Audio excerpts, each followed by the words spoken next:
Bonjour à toutes et à tous. Aujourd'hui, on va s'attaquer à une question de fond. Et si le management environnemental d'une entreprise passait de simples, disons-le, contraintes administratives à un véritable levier de stratégie? On va décortiquer ensemble comment on passe de la conformité au leadership. Et vous allez voir, ce changement de perspective, il peut absolument tout changer. Alors, soyons directs. Le système environnemental qui est en place, est-ce que c'est un vrai moteur de performance ou juste une belle collection de documents qui prend la poussière dans un coin? C'est la question cruciale, celle qui fait vraiment la différence entre les entreprises qui subissent la réglementation et celles qui en font une véritable force. Justement, pour que ce système ne soit pas que du papier, il faut d'abord bien comprendre ce que ça veut dire. Allez, on va démystifier ensemble ce concept de SMI papier.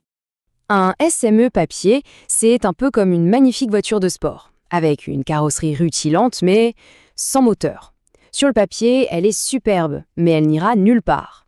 Eh bien, le moteur, dans notre cas, c'est l'engagement clair et visible de la direction. Sans ça, le système reste à l'arrêt, complètement incapable de produire le moindre résultat concret. Et ça, la norme ISO 14000, version 2015, l'a très bien compris.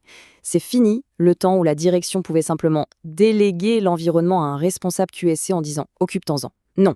Maintenant, la norme exige que la direction porte le système. La différence est énorme. C'est la différence entre donner un ordre de loin et montrer l'exemple en première ligne.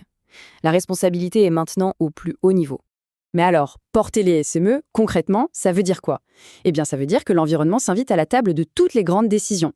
On parle d'un nouvel investissement, hop, on pense à son impact.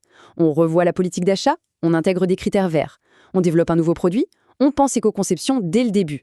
L'environnement devient une partie de l'ADN de la stratégie, pas un simple accessoire. Bon, on l'a compris, cet engagement de la direction est absolument crucial. Mais à quoi il ressemble en pratique? Qu'est-ce qui le rend solide? Découvrons ensemble les piliers qui le soutiennent. En fait, on peut voir ces 6 engagements comme un cycle vertueux, une sorte de boucle qui se renforce elle-même. Tout commence par une vision claire, c'est la politique. Ensuite, on y met les moyens, les ressources.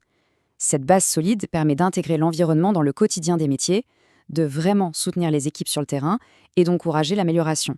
Et le tout, bien sûr, est cimenté par une communication constante. La politique environnementale, c'est vraiment le point de départ.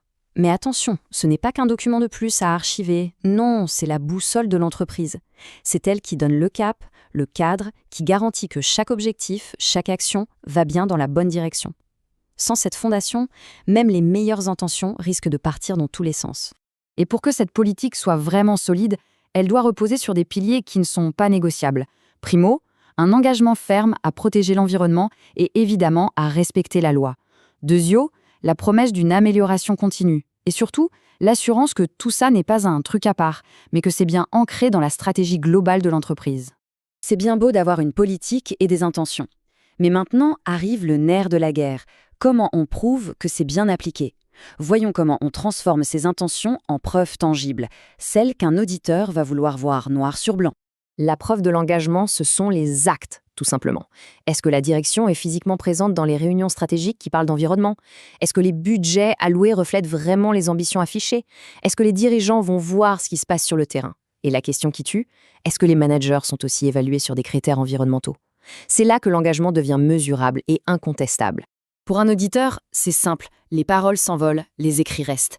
Chaque action visible de la direction doit laisser une trace. Une participation à une réunion, il faut un compte-rendu qui le prouve. Une décision sur un investissement vert, il faut voir les budgets validés. Un suivi de la performance, montrez-moi le tableau de bord. C'est cette chaîne de preuves qui rend le leadership absolument indiscutable. Et puis, il y a un dernier point qui peut paraître évident, mais qui est fondamental. Imaginez avoir la meilleure stratégie du monde, mais la garder secrète. Ça ne servirait à rien. C'est pareil pour la politique environnementale. Un auditeur va donc vérifier si elle est bien sortie du bureau de la direction, est-ce qu'elle est affichée, est-ce qu'elle est connue, et surtout, est-ce qu'elle a été comprise par les équipes. Parce que sans ça, même le meilleur des systèmes reste lettre morte.